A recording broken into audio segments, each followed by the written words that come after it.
ABP माझाची Mahabharat यात्रा सुरू झाली आहे आणि या यात्रेमध्ये आपण येऊन पोहोचलोय भारताच्या अगदी दक्षिण टोकावर।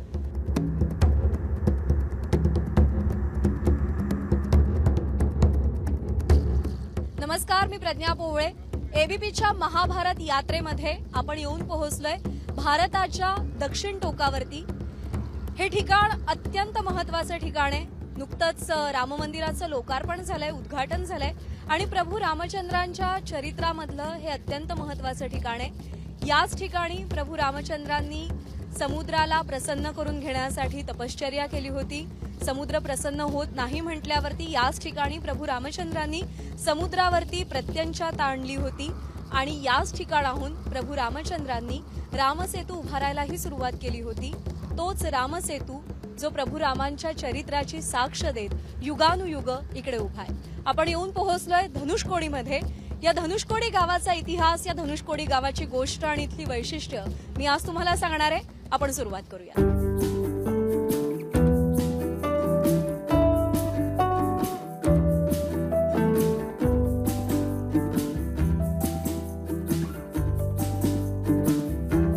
रामेश्वरम मध्ये वसलेलं धनुष्कोडी नावाचं हे एक शहर। शहरीकरणाचा लखलखाट इथे दिसत नाही, पण शहराच्या अस्तित्वाच्या काही जुन्या खुणा इतिहासाची साक्ष देत उभ्या आहेत।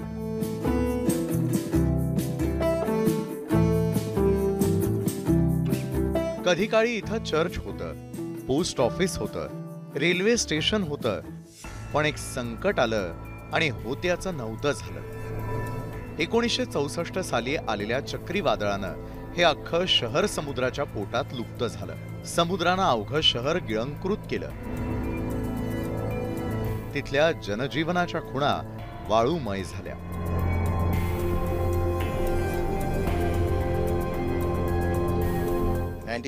में साइक्लोन में आ गया ना, दिसंबर 24 मिडनाइट में 11 o'clock to 12 o'clock 1 hour capping में सब पूरा में खत्म हो गया। ये चर्च का बैक साइड में समुद्र में थोड़ा 1/2 किलोमीटर में बिल्डिंग पूरा में खत्म हो गया। हाउस है, बिल्डिंग्स पूरा में खत्म हो गया।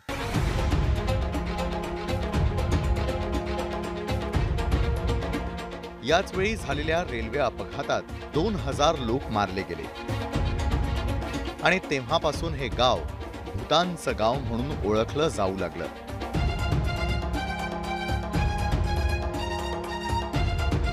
पण इथले स्थानिक मात्र या समजुतीला खतपाणी घालत नाहीत।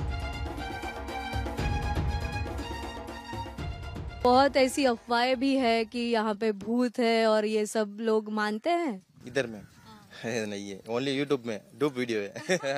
इधर नहीं है, रियल नहीं है। ये आदमी क्या डेली सिंगल आदमी पूरा में इधर में फिशिंग में 2 o'clock मॉर्निंग में अर्ली फिशिंग में जाएगा। इधर भूतला नहीं दिखता नहीं है। नहीं दिखता। समुद्र किनाऱ्यावर वसलेल्या या धनुष्कोडीमध्ये गोड्या पाण्याच्या विहिरी आहेत।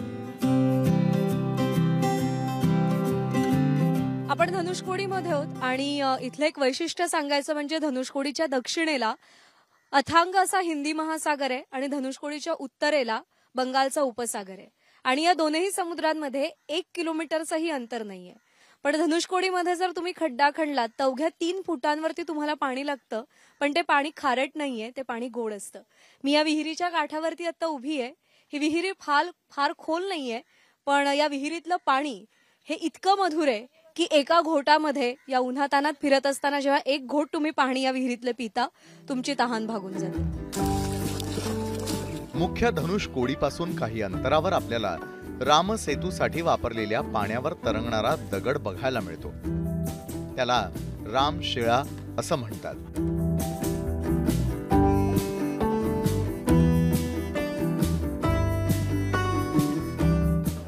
जय श्रीराम, बोले जय श्रीराम, जय श्रीराम, जय श्रीराम, राम राम बोले जय श्रीराम, जय श्रीराम।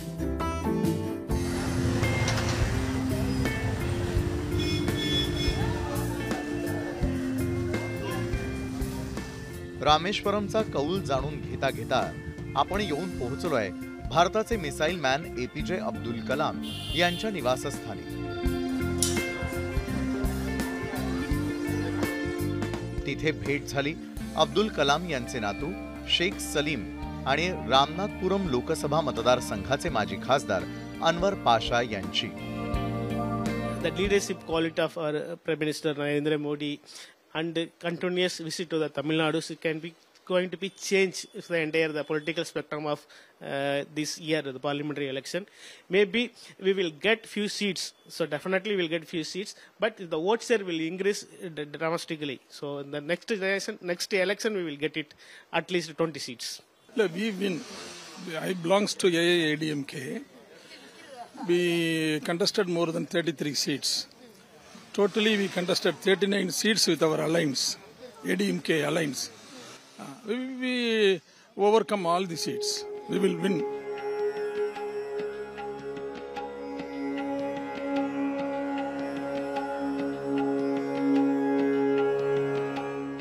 आणि आता आपण अशा ठिकाणी आहोत जिथे काश्मीर पासून कन्याकुमारी पर्यंत आणि पश्चिम बंगाल पासून मुंबई पर्यंत देशाच्या कानाकोपऱ्यातून भक्त दर्शनासाठी येतात.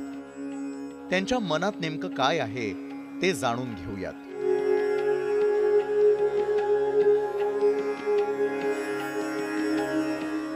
आणि काही भाविक आहेत जे दर्शन घेऊन बाहेर आलेले आहेत. आपण त्यांच्याशी बातचीत करूया. जी नमस्ते. पहले तो मुझे ये जानना है कि आप तो हमेशा यहाँ पे आते हैं दर्शन के लिए, तो पिछले कभी आता है ऐसा, कभी होते आता है. तो पिछले 10 सालों में क्या बदलाव आपको दिख रहे हैं? एंजॉय किया, पहले का ऐसा नहीं है, अभी बहुत एंजॉय किया है इधर. मंदिर अच्छा तरह से बनाया है, सब कुछ गर्दी भी है, सब कुछ है. मैं भी परसों आया इधर, 2 दिन भी इधर रहेगा. मेरा गाँव तो केरला में टिचूर में, अभी इधर देखने की मंदिर. लेकिन डेवलपमेंट्स है यहाँ पे? हाँ सही है, वो पहले से बहुत चेंज हो गया इधर. डेवलपमेंट सही है, बदलाव दिख रहा है. थोड़ा कमती है, ज्यादा नहीं है. एक गाड़ी पहले बहुत लेट करेगा, बामन ब्रिज काम करेगा, काम बहुत डिले में चलेगा. जल्दी चले तो इसे भी अच्छा डेवलपमेंट. और डेवलपमेंट आनी चाहिए. एक गाड़ी और मोटर गाड़ी कोई भी इधर अंदर मंदिर देखने की सब बहुत गरम से आना आदमी लोग. मोटर गाड़ी अंदर नहीं है, गवर्नमेंट गाड़ी नहीं है. स्टेशन को बस स्टैंड को यात्रा बहुत मुश्किल है. अच्छा, अन्नामलाई के बारे में जानते हैं आप? ये बहुत बढ़िया वर्ड बात करेगा. थोड़ा आराम से बात करते हैं, अच्छा है. लेकिन क्या तमिलनाडु का फ्यूचर दिखता है उनमें? फ्यूचर ओनली स्टालिन है. फ्यूचर सिर्फ स्टालिन है, अन्नामलाई नहीं. अन्नामलाई कुछ भी नहीं है.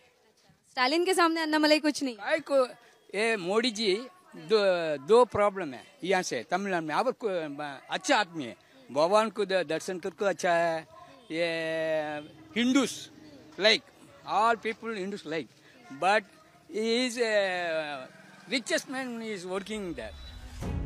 रामनाथपुरम लोकसभा मतदारसंघात कधी काँग्रेस, कधी द्रमुक, तर कधी अण्णा द्रमुकचे उमेदवार निवडून आले. पण 2019ला पहिल्यांदाच इंडियन मुस्लिम लीगचे कानी के नवस जिंकले. आता 2024च्या लोकसभा निवडणुकीत इथे चौरंगी लढत होतीये.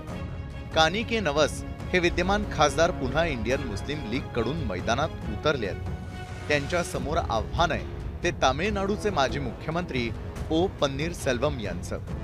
पन्नीरसेल्वम हे कुठल्या पक्षाकडून नाही तर अपक्ष म्हणून नशीब आजमावतात. अण्णा द्रमुकचे जया पेरुमल हे तिसरे उमेदवार रिंगणात आहेत.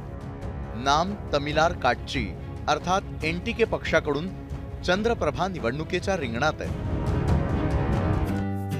रामनाथपुरममध्ये 19 एप्रिलला मतदान होतंय आणि निकाल अर्थातच 4 जून रोजी म्हणजे 1.5 महिन्यांनंतर लागेल. पण तोवर या महाभारत एक्सप्रेस यात्रेच्या माध्यमातून भारतीय मनाचा कौल नेमका काय याचा धांडोळा आम्ही घेत राहणार आहोत. प्रज्ञा पोवळे, एबीपी माझा, रामेश्वरम, तामिळनाडू.